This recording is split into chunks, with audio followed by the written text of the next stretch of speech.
balance was always this idea of perfection to me.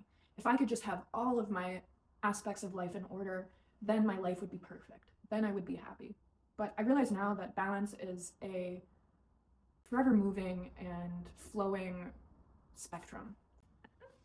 Stop complaining about the lousy curves you get thrown and stretch, reach for what you really want. This is week 8 of the Artist's Way journey. Last time we left off, I was in week 4.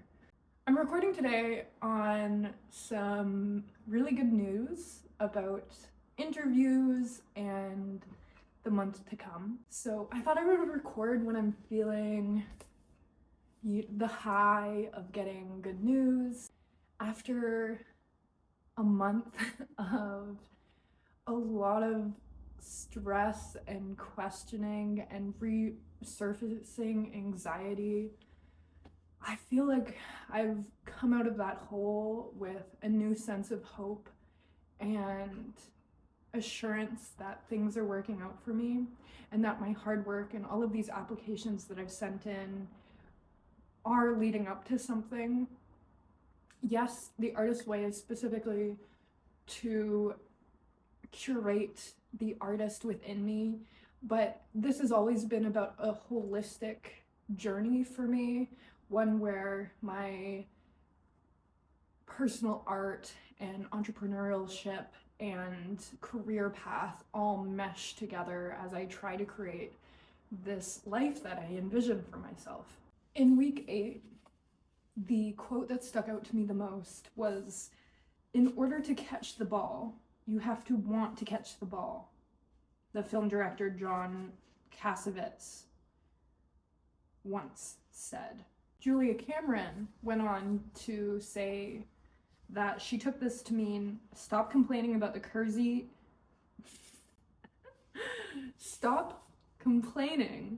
the lousy curves you get thrown and stretch, reach for what you really want.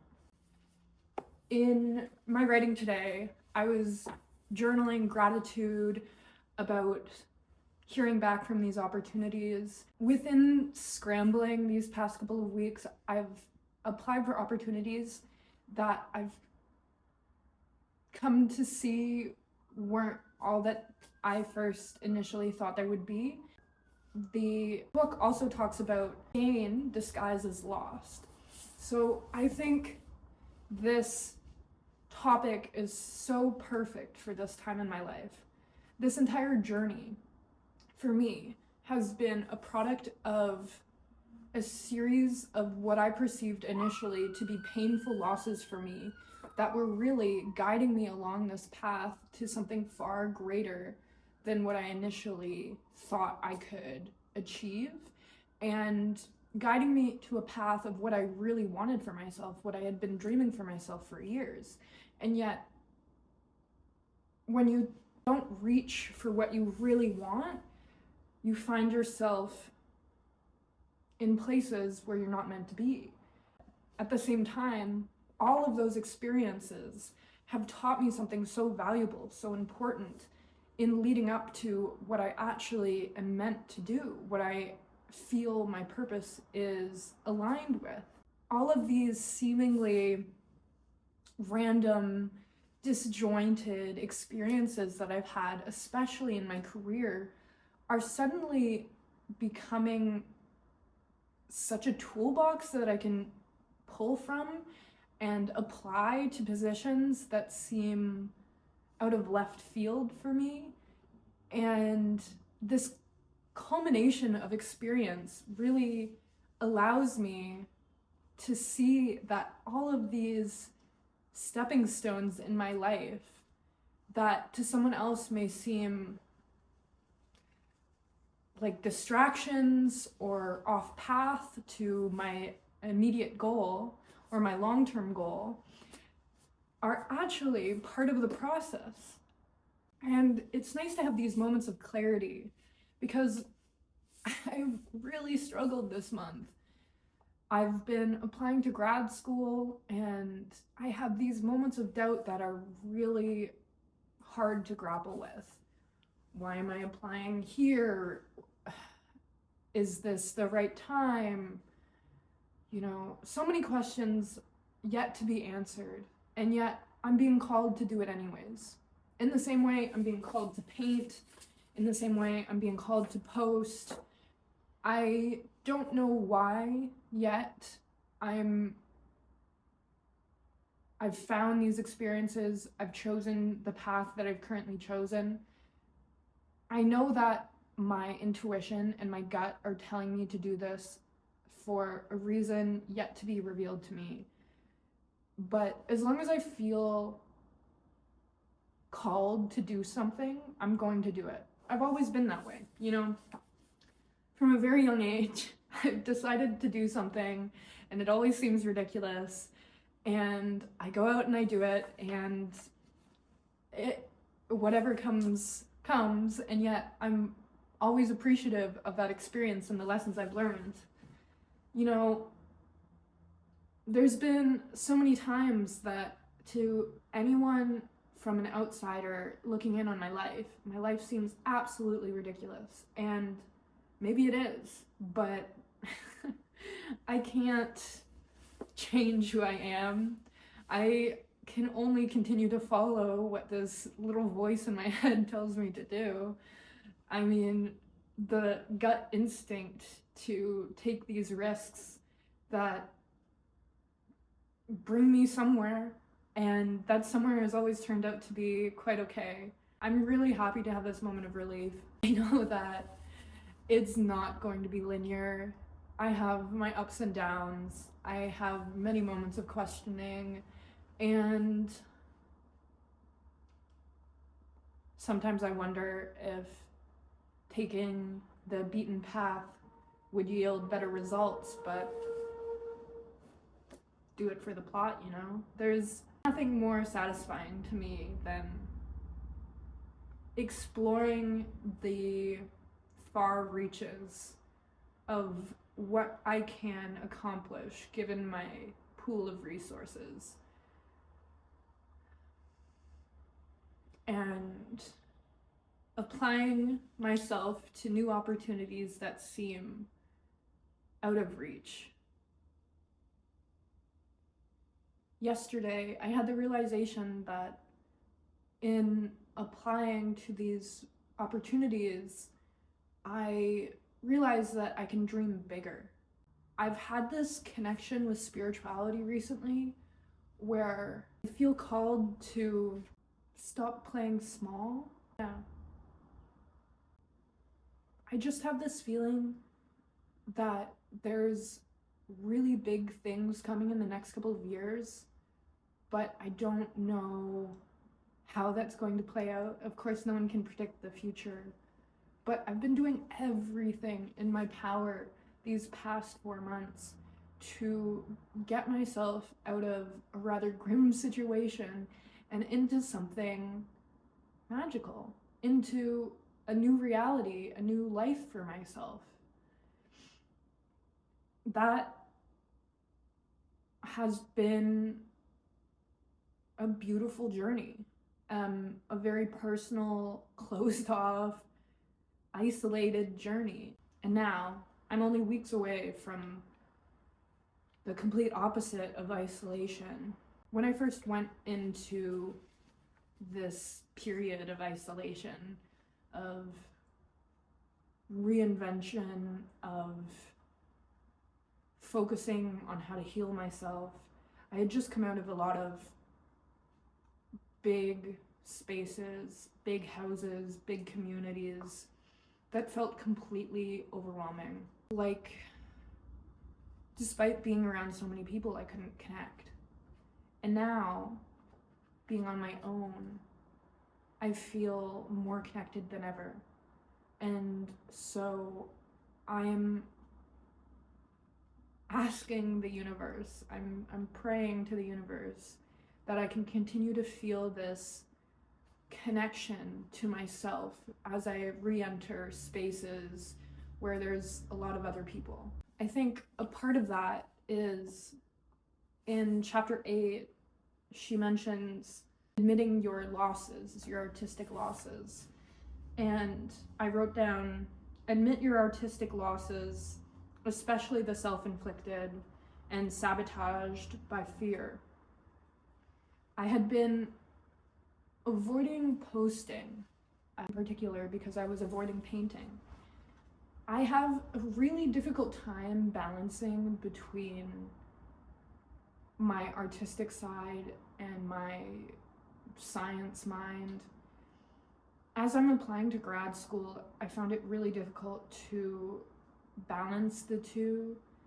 I get overwhelmed with this sense of needing to focus every waking hour of the day on working on application or a paper that I'm writing, and I completely let go of all of my artistic endeavors that are challenging to me.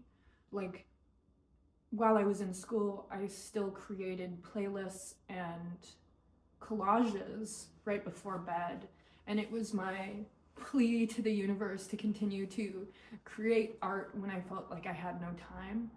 But I felt so burnt out constantly from not filling my artistic well, from not expressing myself in a dedicated space and time to do so. I mean, I was taking these tiny pockets of basically time that was meant to sleep to create art, and art that I didn't necessarily validate as worthy enough to call myself an artist within that time frame and within the type of art that I was producing. It felt very closeted, very blocked, despite still needing desperately to create. And honoring myself in taking time to paint, in taking time to do other artistic creations is so important for my well-being. I think likewise in talking about being a part of community, there's another aspect where I find myself wanting to give fully to that community, immerse myself as best I can, and as a result, it's really hard for me to take time for myself. So likewise with school, with work, with community, these things seem to take over my life in such a way that balance seems out of the question unless I isolate myself. And even in isolation, say I'm working on a paper in isolation, I'm still neglecting my art. And this holistic program that I've been following has really attempted to balance productivity, art, and artistic expression for myself, and health and well-being. And so naturally, the next step is that I apply what I've been practicing to the life that I have put on pause, the community, the school, the work, these things that I've been reapplying to and aiming to participate in again. They just need, how do I say? I need to remember why I've been doing this work and how this time in my life is going to be able to be applied to those aspects again. To prioritize myself and my well-being, and to have community, and to have fulfilling, meaningful, purposeful work are things that are possible. Balance is possible, if only we recognize when we're out of balance. In week 7, she asked us to emphasize and write down the mantra, treating myself like a precious object will make me strong. I think this is exactly what I'm getting at. What I've been talking about, I believe there's a lot of themes of self-sacrifice and people-pleasing that, now that I've spent so much time with myself and now that I've prioritized my art, are not making sense to me anymore and isn't beneficial for anyone, not the research that I want to contribute to, nor the community and people that I want to be a part of, are benefiting from any sort of self-sacrifice or people-pleasing. In fact, it's to the detriment of myself and my contributions to these areas of my life to act in that way. Balance was always this idea of perfection to me. If I could just have all of my aspects of life in order, then my life would be perfect. Then I would be happy. But I realize now that balance is a forever moving and flowing spectrum. Some aspects of my life are going to take heed, be more prominent than others, depending on what I'm doing. But to allow one to override the rest is just not something I can tolerate anymore. I realized that in taking time for myself, I'm allowing a full life, and in this full life, I'm more effective in all aspects of work and art and health and community. In earlier weeks, we were asked to make a chart of various aspects of our life and rank them. The areas that I ranked the lowest, be it community and work and a number of other things that just inherently weren't really a part of this isolated time of my life, are now coming to the forefront, are now around the corner. It's really beautiful to see that circle spread more evenly. This topic of self-sacrifice and people-pleasing goes perfectly with recovering a sense of possibility in week 5. And sometimes it takes me a week or two to internalize what's being taught in the prior weeks. Especially this week, recovering a sense of possibility came at a time where I was feeling really lost. There was just this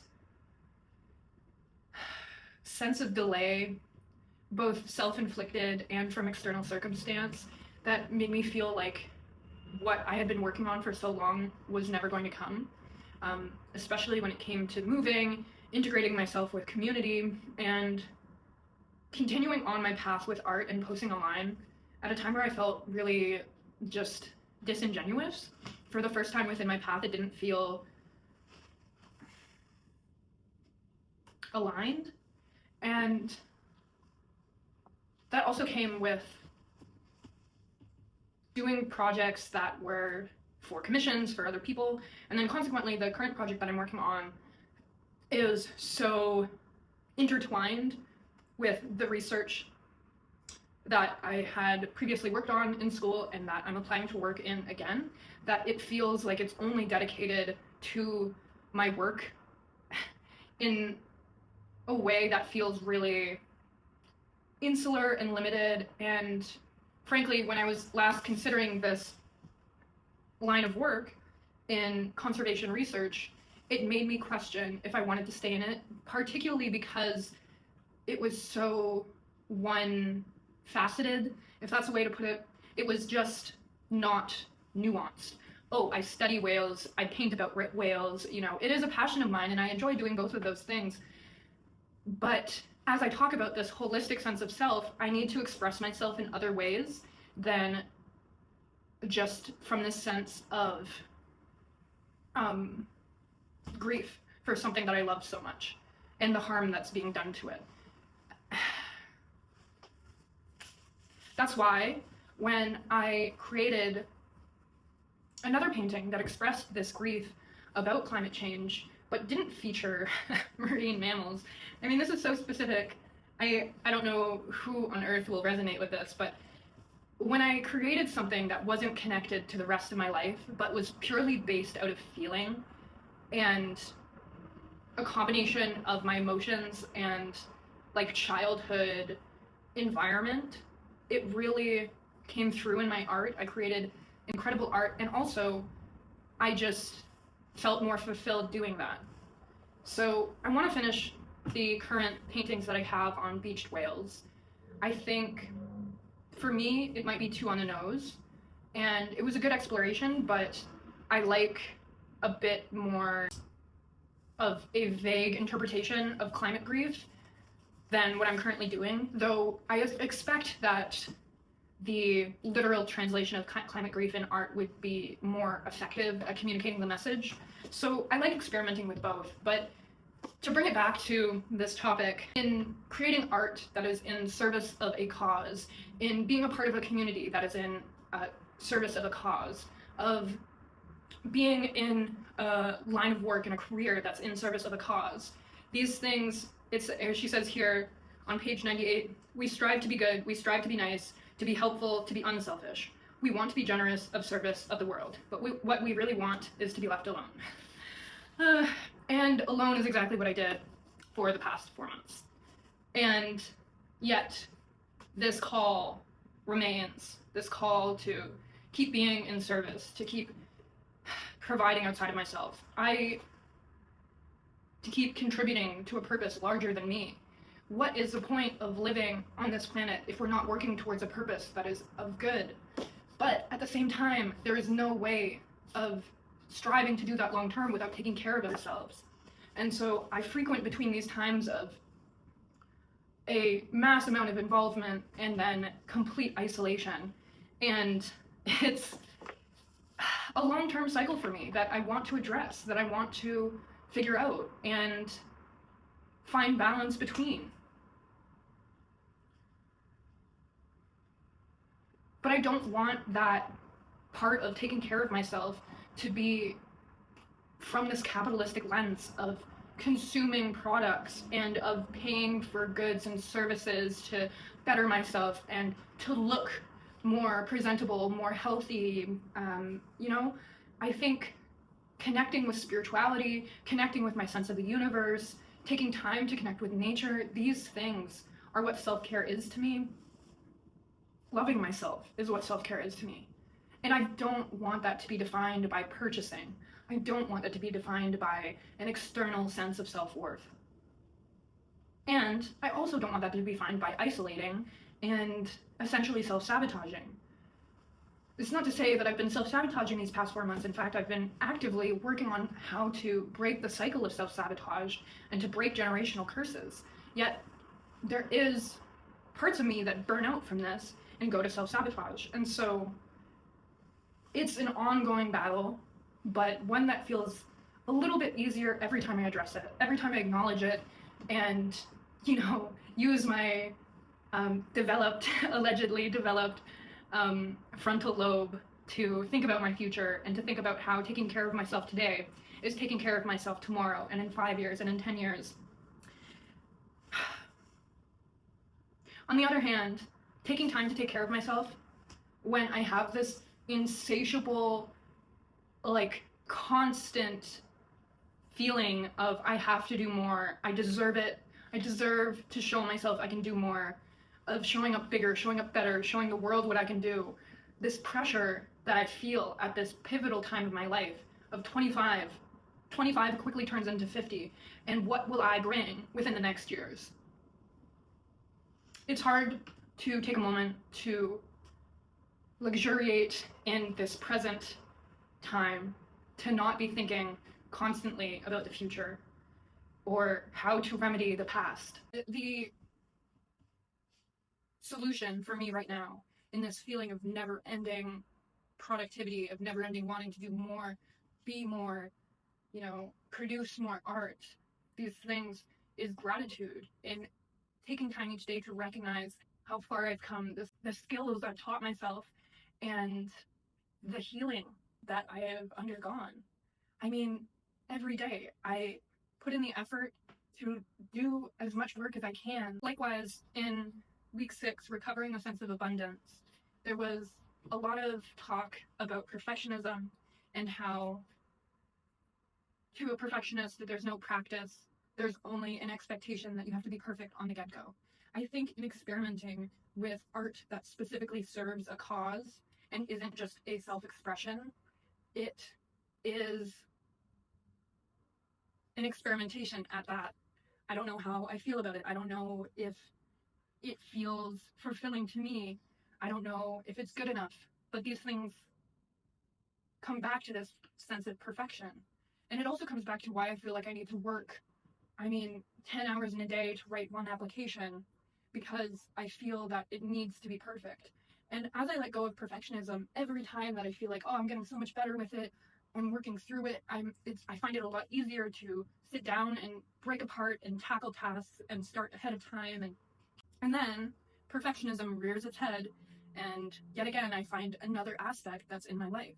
But everything is a learning journey. When I look back on how I made art, how I wrote papers, how I applied for things, all of these things that are relevant to my life right now, I can see how much growth I've made, and I celebrate who I am now. And yet, I can take a step back and recognize that who I am now is also going to be a part of the past that I can look back and say, wow, I've grown so much in.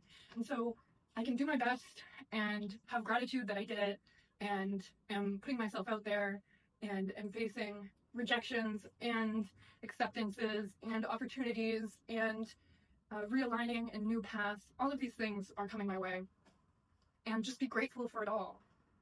I mean, spring is here, the spring equinox just happened, and I can say nothing else than that I am so grateful for this life, and I'm so grateful for all the mistakes that I made that taught me these lessons, and I'm so grateful that I continue to be brave and to make mistakes and to put myself out there and to try new things and to teach myself. And I mean, I don't know where I'm going to be in 5 months. I don't know what opportunities might come into my fruition, but I know that I'll be okay and that it's all a part of the plan. Yeah, I'll see how it goes. I'll see you next week. Thanks for watching.